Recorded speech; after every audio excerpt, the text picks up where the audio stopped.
Hello everyone and welcome back to Math Bold Master. তো আৰম্ভ কৰোঁ আমাৰ আজিৰ সেশনটো। তো আজিৰ সেশনটো হ'ব এটা প্ৰেক্টিছ সেশন। তো ইয়াতে আমি টোটাল 7 কোৱেশ্চনছ কৰিম। তো সেশনটো কিহৰ ওপৰত হ'ব? সেশনটো হ'ব আমাৰ নিউমাৰেটৰ্ছ আৰু ডিনমিনেটৰ্ছৰ ওপৰত। তো আমি অলৰেডি নিউমাৰেটৰ আৰু ডিনমিনেটৰ কি হয় তাৰ আইডেন্টিফিকেশ্যনটো কৰিয়ে থৈছিলোঁ লাষ্ট ভিডিঅ' সেশনটো। তো তাৰে ওপৰতে আৰু কেইটামান প্ৰব্লেম সলভ কৰিম আৰু ভালদৰে বুজিবলৈ চেষ্টা কৰিম যে নিউমাৰেটৰ আৰু ডিনমিনেটৰ একচুৱেলি কিনো মিন কৰে। So let us begin.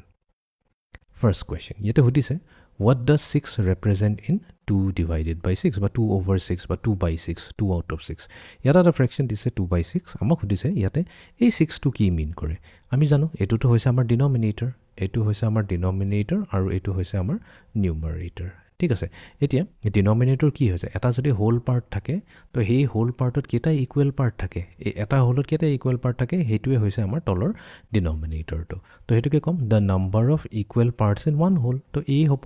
B যদি চাওঁ the number of equal parts in all the wholes এতিয়া অল দ্য হোলছক ক'ব নালাগে বিকজ বেলেগ বেলেগ হোলছত বেলেগ বেলেগ ইকুৱেল পাৰ্টেও থাকিব পাৰে ঠিক আছে তো ইয়াতে যেনিবা 6টা আছে তো এটো এটা হোল হৈ গ'ল এটো এটা হৈ গ'ল তো আমি অকল এটা হোলৰ কথাই পাতো এই এটা হোলত কেইটা ইকুৱেল পাৰ্টছ আছে হেতুৱে আমাৰ ডিনমিনেটৰ পাৰ্টটো হৈ যায় সিটোটো হ'বই নোৱাৰে the number of parts we are counting এটা আমি কাউন্টিং কৰা না আমি জাস্ট কওঁ কি কিমানটা আছে ঠিক আছে check okay next question What does 1 represent in 1 over 3? তাৰমানে আমাক এতিয়া এটা নতুন ফ্ৰেকশন দিছে 1 divided by 3 আৰু আমাক কৈছে ইয়াতে এই 1 টো কি ৰিপ্ৰেজেন্ট কৰে আমিতো জানো এইটো হৈছে নিউমাৰেটৰ তো নিউমাৰেটৰে কি কৰে এইটো হৈছে আমাৰ ডিনমিনেটৰ ডি আৰ লিখিছো শৰ্ট ফৰ্মত ডিনমিনেটৰ আৰু নিউমাৰেটৰ এন ওপৰত আৰ তো ইয়াৰ মিনিংটো এইটো হৈ যায় যে আমাৰ তাত এটা ডাঙৰ হোল এটা আছে হোল মানে গোটেই টুকুৰাটো এই গোটেই টুকুৰাটোক আমি তিনটা ইকুৱেল পাৰ্ট কৰিছো তাৰ ইকুৱেল পাৰ্টৰে এটা পাৰ্ট আমি সিলেকশন কৰিছো ঠিক আছে সেট কৰি দিছো তো হেতুৱে হৈ যায় আমাৰ ওপৰৰ নিউমাৰেটৰটো তো আমি কি কৰো the number of equal parts in one whole নহয় হেতুটো ডিনমিনেটৰ কথা হয় তো এইটো কেছত যেনেকা আমাৰ তিনটা আছে তিনটা ইকুৱেল পাৰ্ট হেতু ডিনমিনেটৰ কথা হৈ গ'ল the number of equal parts in all the holds নহয় এইটোতো নহয় বাট এইটো হ'ব the number of parts we are counting আমি কাউন্ট কৰিলো যে তিনটাৰ ভিতৰত আমাৰ এটা আছে যোনটোত আমি সেট কৰি থৈছো তো এইটোৱে হৈ যাব আমাৰ correct answer okay next question what does the denominator of the fraction 3 over 2 mean তো ইয়াতে আমাক এতিয়া এনেকা কৈছে numerator to 3 দিছে এটো numerator আৰু denominator আমাৰ হৈছে 2 আৰু আমাক কৈছে ইয়াতে denominator 2 টোৰ মিনিং কি হয় denominator meaning হতা হয় কেটা equal parts আছে হেতুৱে কোৱা হয় we are counting 3 parts no আমি 3 parts তো নাই আমাৰ there are 3 parts per whole নহয় এতে তো denominator 2 parts এ হয় there are 2 parts per whole এইটোৱে হৈ যাব correct we are counting 2 parts নহয় আমি counting কৰা না আমি ইয়াতে কৈ আছো যে এটা হোলটোত কেটা parts আছে তো দুটা equal parts আছে so there are 2 parts per whole তো c টোৱে হৈ যাব আমাৰ correct answer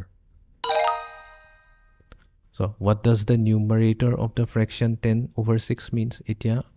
আমাক এটো দিছে নিউমাৰেটৰ এটোৱে হৈছে নিউমাৰেটৰ ওপৰ নাম্বাৰটো তো এই নাম্বাৰ 10 টোৱে কি কৈ আছে we are counting 6 parts নহয় আমি তো কাউন্ট 10টা পাৰ্ট হে কৰিছো we are counting 10 parts maybe এটো হ'ব পাৰে so there are 10 parts per whole এটো তো নহয়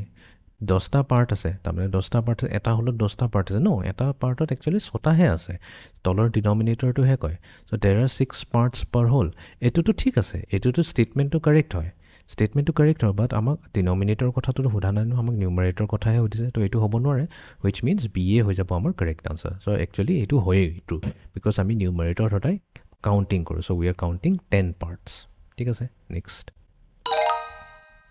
okay এতিয়া what does 2 represent in 1 divided by 2 1 over 2 এটো ডিনমিনেটৰ হতাই ইকুৱেল পাৰ্টছৰ কথা কয় the number of parts we are counting no ইয়াতে আমি হেতু নহয় the number of equal parts in one whole yes এটা হোলত কেটা ইকুৱেল পাৰ্টছ আছে হেতুৱে হৈ যায় আমাৰ denominator the number of equal parts in all the wholes নহয় all the wholes হ'ব নোৱাৰে কিয় এক্সাম্পলৰে চাওঁ so let's say আমাৰ তাত এনেকুৱা এটা স্কয়াৰ এটা আছে এই স্কয়াৰটোক আমি দুটা ভাগত কৰিছো তো এইটোটো গুটি স্কয়াৰটো 1 হোল হৈ গ'ল এই গুটি স্কয়াৰটো 1 হোল হৈ গ'ল তাতে আমি দুটা ভাগ কৰি থৈছো যোনটো এটো 2 পাৰ্টস বুলি কৈছো নেক্সট হোলটোত লেটস সে আমি আৰু এটা ডাঙৰ স্কয়াৰ লৈছো বাট এবাৰ আমি কি কৰিছো এটো 4টা পাৰ্টত ডিভাইড কৰি থৈছো তো গুটেই কিটা হোলছটো আমাৰ সেম নাম্বাৰ ইকুৱেল পাৰ্টস নাই নহয় এটো দুটা আছে আৰু এটোত আমাৰ 4টা আছে সো লেটস সে আৰু এটা ডাঙৰ স্কয়াৰ এটা ল হেতুটো দুটা পাৰ্টস আছে বাট প্ৰবলেমটো কি হৈছে এই দুটা পাৰ্ট যেনেকৈ এটো পাৰ্ট আৰু এটো পাৰ্টটো ইকুৱেলে নহয় ৰাইট হোলটোটো দুটাই হোল ইয়াতে আমাৰ দুটা হাফ আছে বাট এই দুটা ইকুৱেল নহয় সো হেকাৰণে এটো আমি ক'ব নোৱাৰো সো আমাৰ বি টোৱে হৈ যাব correct answer Okay, next question. what does 3 represent in 3/8 তো এটো numerator 3 কি কৈ আছে numerator কৈছে আমি কাউন্ট কৰি আছো আমাৰ 8টা ইকুৱেল পাৰ্টস আছে আমি এনেকা কৈ লইলো তো লেটস সে এটো কৈছে আমাৰ এটা ৰেক্টেংগল লক দুটা পাৰ্টত ডিভাইড কৰিলো তাৰ পিছত এতে কৰিলো 4টা পাৰ্ট হৈ গল তাৰ পিছত আৰু দুটা পাৰ্ট কৰিলো টোটাল 8টা পাৰ্ট হৈ গল ঠিক আছে এই 8টা পাৰ্টত আমি 3টা পাৰ্ট সিলেকশন কৰিছো we are counting 3 parts out of 8 the number of parts we are counting so আমাৰ C টো হৈ যাব correct answer okay final question what does the denominator of the fraction 7/8 mean denominator কি 8টা equal parts আছে we are counting 8 parts so নহয় হেতু নহয় counting 8 parts নহয় 8 equal parts হয় আৰু equal parts কোট আহে হদায় হোলত আহে so there are 8 parts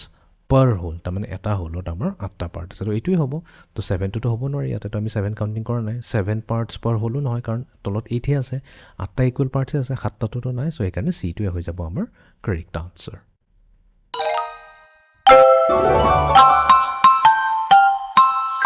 তো এইটো আছিল আমাৰ আজিৰ সেশনটো প্ৰেক্টিস সেশনটো আন্ডাৰস্ট্যান্ড নিউমাৰেটৰস এণ্ড ডিনোমিনেটৰস তো হদাই মনত ৰাখিবা ডিনোমিনেটৰটো হৈছে কেটা ইকুৱেল পাৰ্টস আছে পাৰ হোল তাৰমানে এটা হোল যদি লও